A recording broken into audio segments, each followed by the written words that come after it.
Today I want to talk about a trap that can happen when you're taking your test. In part of your exam you may have to do analogies.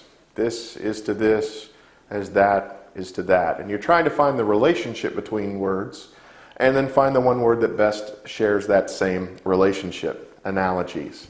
And part of the problem is if you're doing this and you're going through the test, you suddenly get to a question where you don't recognize some of the words. And the temptation, the trap that we're going to talk about, is to assume that the one word you do recognize has to be the right answer because it's the one word you recognize.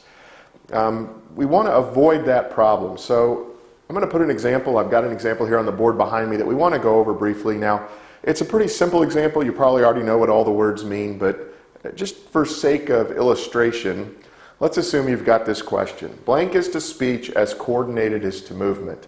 And as you look through the answers, let's say that the one answer that you recognize immediately is B, rapid. Well, I know what rapid is. I'm not too sure about the rest of these words. What's prophetic?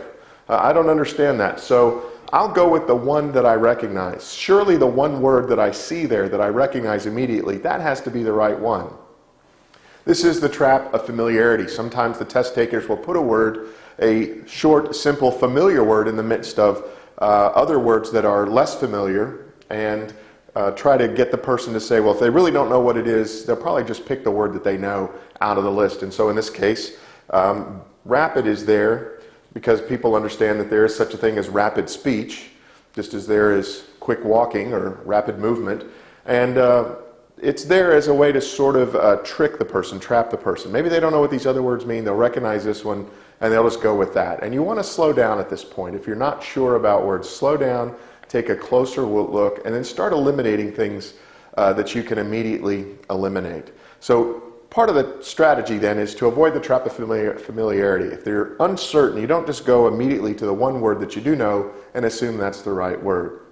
Now, in this case, if we start looking at the analogy that we're given completely, coordinated and movement. So we know there's something to do with movement, and coordination as it relates to movement is going to be similar to whatever that would be in speech. And we've already said that rapid would be the default one if you didn't know what the other words meant, because it's the simplest word there.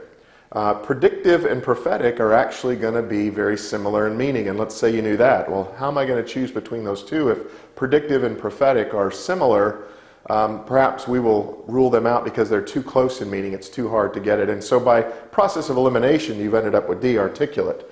Now, hopefully at this juncture as well, and this is always true for any test, if you know what the right answer is, you immediately go with the right answer. We're just talking about if you get yourself in a situation where you're not sure what the correct answer is. And at that point, you need to slow down and remember not only the test-taking strategies that can be helpful, but also some of the pitfalls in standardized tests. And that one, of course, is this trap of familiarity. But as you know, D is the correct answer here, that articulate speech is the same thing as coordinated movement. The analogies are similar or the same. So anyway, remember this particular trap. If you're looking at a question, you're not sure of some of the words, don't just automatically gravitate to the one word you do know, thinking, well, that must be the correct answer. Often, it's a trap.